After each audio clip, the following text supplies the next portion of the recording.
Hey, good morning, everybody. I'm just going to load parts onto the table here this morning while I just have a couple-minute conversation with you guys. I had a question that's come up a few times, and I just wanted to take a second to answer it. And it is, why doesn't companies like Microtech and Bark River and others have the same kind of struggles you have? And I just wanted to talk about that a little bit this morning. Just a second here, I have a little bit of noise. So, in short, this isn't what I set out to do. When I originally had the idea for Survive, it was my expectation that I could be a designer. Based on what kind of information was available on the internet at the time, that seemed like that was possible, where you design a product and subcontract manufacturers can make that. We're here now, so we know how that went. But so along that journey, when I first started out, it started with research and designing and making prototypes of things and just trying to get an understanding of what people found comfortable and what sizes of knife might be useful. One second, let me get clean towel here. So I sat out in front of the local coffee shop here for a whole summer. I made paracord stuff and started refining my drawings and ideas, doing research online. I also need to remind you, in 2010, 2011, the internet was quite a bit different.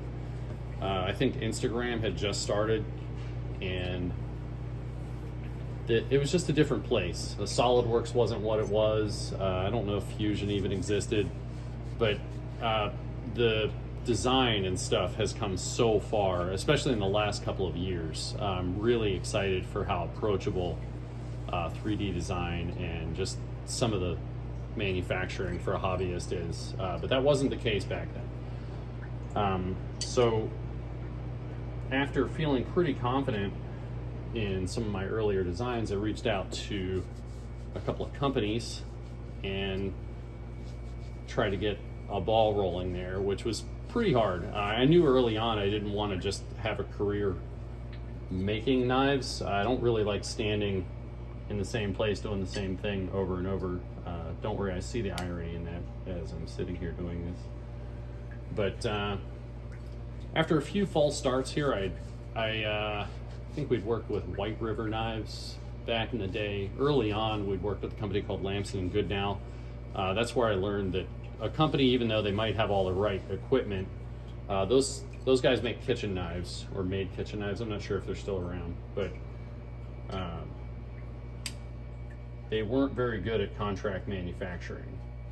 So I ended up driving up to where they were. I forget if that's Connecticut or New Hampshire, to grab my stuff and the last little bit of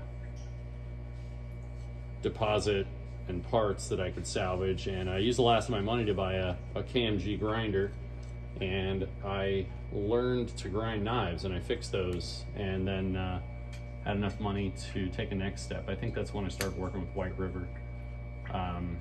Those guys had just been getting started at the time, so they were just getting on their feet, and our goals just didn't seem aligned at the time. So after a little more searching around, I found a gentleman who runs a cool little company called Precision Plus up in the UP of Michigan, and started working with him, and our early prototypes were made through a third party. It was his neighbor at the time, which was Bark River. Mike Stewart and his crew made some of our early convex things, and I knew then that I wasn't really happy with that either. It was a good first start. We actually had some sellable product that people liked, but I didn't really like the handmade nature of that style of knife. The piece-to-piece consistency is terrible, and you can definitely see like the Monday and Friday knives versus midweek when everything's going well. And that's not what I set out to do. I wanted to make a better knife, and I think part of that is making something very consistent, as you can see now. But so we'd done that for a little bit, and I realized I didn't want to make a knife like that. So he had reached out and started I think, messing around with a company called Larkin Precision out in Kent, Washington, who does contract surface grinding and bevel grinding. So we made that work for a little bit, but the side-to-side symmetry on the bevel grinding was pretty terrible with that style of grinder. And then just being a larger shop, we just had some inconsistencies in finish, grind quality, things I've since learned to dial in here ourselves. But so we'd done that for a while, and I was finding that I was hand fixing a lot of things. It's very hard to communicate high expectations across emails, and when you have service providers working in different parts of the country, it's really hard to put something together that's high quality. And I can see that now. Everybody has different measuring equipment, different standards.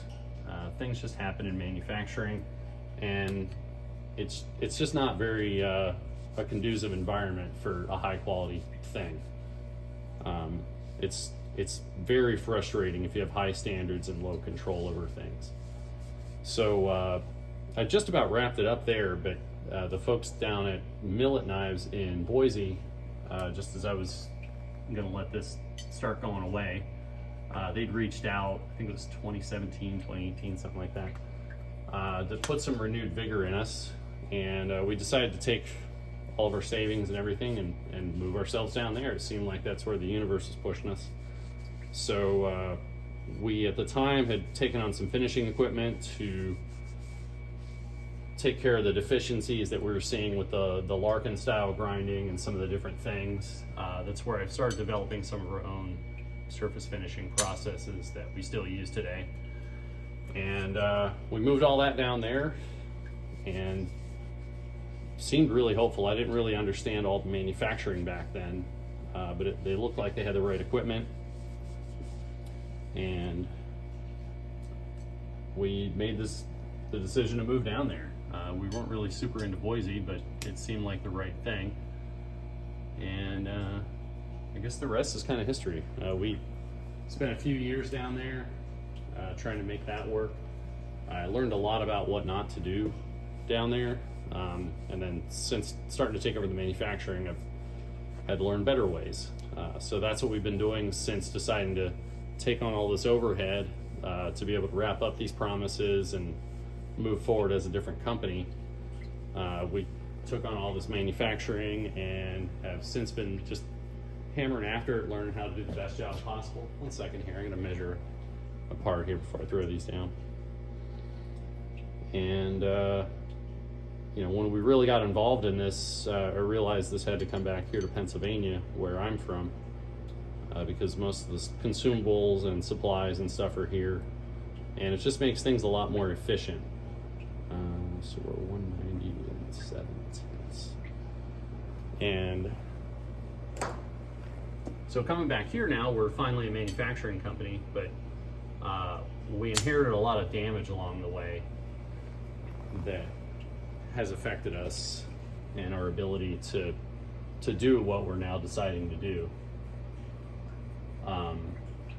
So along that journey, that's, you know, it's been a mess, but it's all been about learning and improving and trying to figure out how to make the best knife possible. So when people ask me, you know, what's the difference between us and these other companies, I didn't set out to do this. I set out to learn and to improve and to provide something of value to the world around me. So when I look at those other companies, I don't know how they got there, but I know most of them are larger, they've got boards, or they've been in this business a very, very long time and have all their standards and practices figured out for decades. So when I look at us, we're very much a startup here still, and we unfortunately had to start from a very negative place and climb our way back out of this. So along the way, we learned how to do all these things, we learned how to do it really well, but we came into this somewhat messily because this wasn't our original intention. So now that we're here, we're doing a really, really good job. It's just closing out the last of the stuff and getting caught up and just on a good production trajectory, which we're almost there. So I hope that answers the question just in a couple minute story, but this just wasn't the plan, but this is what we're doing now. So we're here and we're doing a great job. and I'm looking forward to a wonderful 2024. So thanks for hanging out with me here while I load this table load of parts here, but I'm going to throw the magnet down on this and get started on side 2 and walk these down to size. But we're going to be doing GSO-5.1s today here and over the weekend and through next week. So we should start to have these GSO-5.1s. These are in MagnaCut, starting to deliver probably late next week. And we've got more of the 3V 5.1s head up to heat treat to have the Delta protocol done to them. So as soon as those get back, we will have those down here and working those through finish grinding and bevel grinding finishing as well. So thanks for hanging out with me for a few minutes here, and we'll talk to you again soon.